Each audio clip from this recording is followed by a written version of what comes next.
Megaman for the Atari 2600?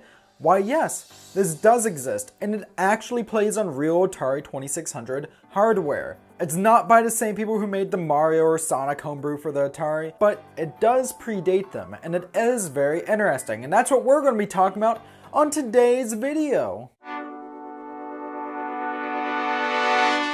Welcome to Stuff We Play, home of everything weird and retro, and wow, you really can't get much more retro than the Atari. I mean, I guess Pong, the Magnavox Odyssey. But regardless, if that sounds cool to you, why not subscribe? Today we're talking about Megaman for the Atari. Now, some other YouTubers, namely Condor Waffle, have talked about versions of Mega Man that have been ported to the Atari before. Most notably, a version of Mega Man 2 for the Atari 5200. Unfortunately, that's not actually for the Atari. That was a version of Mega Man 2 created with Atari 5200 hardware restrictions in mind and demade music using the Atari sound chip, but is actually for the PC, though it is a very good port of Mega Man 2 and has some cool extras in it. What I'd also like to know right now is Atari Man 2, a ROM hack of Mega Man 2 that gives it a very simplistic yet oddly appealing Atari-esque art style. Keep in mind that's a mod of Mega Man 2 on the NES, but what I'm about to talk about is an actual version of Mega Man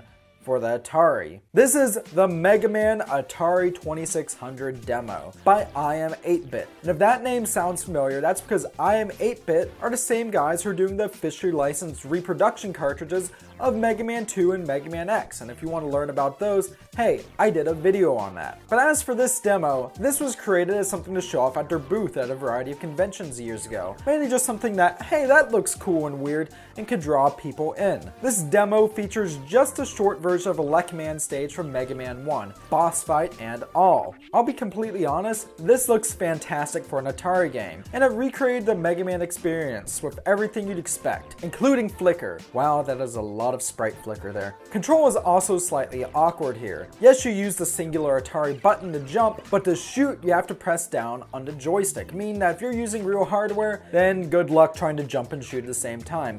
Much like that version of Super Mario Bros. For a 2600, I think this game is best experienced using an emulator. But you go through a Rockman stage, which is rather short, and then you get to the boss himself, which actually has a very nice and huge sprite for an Atari game. Unfortunately, it's so huge that I was never able to beat him. But from what I've heard, this is it. Once you beat a Rockman, the game just starts over again. It's continuous, kind of like Donkey Kong or other such arcade games. Once you beat the game, it just starts over. But this game was never intended to do much more than that. This is a one-level demo that was meant to attract players at a convention after all. It's definitely cool, and it's definitely worth checking out as it is available as a free download for your emulator of choice, but honestly, there's a reason why this hasn't been put onto a cartridge.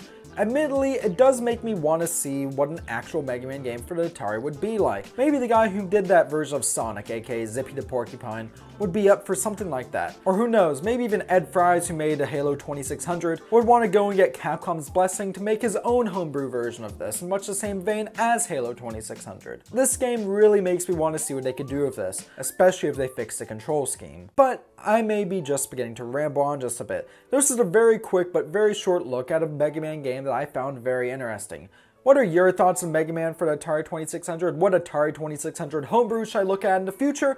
Let me know down in the comment section below. And while we're at it, why don't you subscribe to Stuff We Play for more great content like this, or even back us on Patreon, because every dollar earned from Patreon does go back into the channel itself. So with that, thank you very much for watching. Stay classy, and I'll see you next time.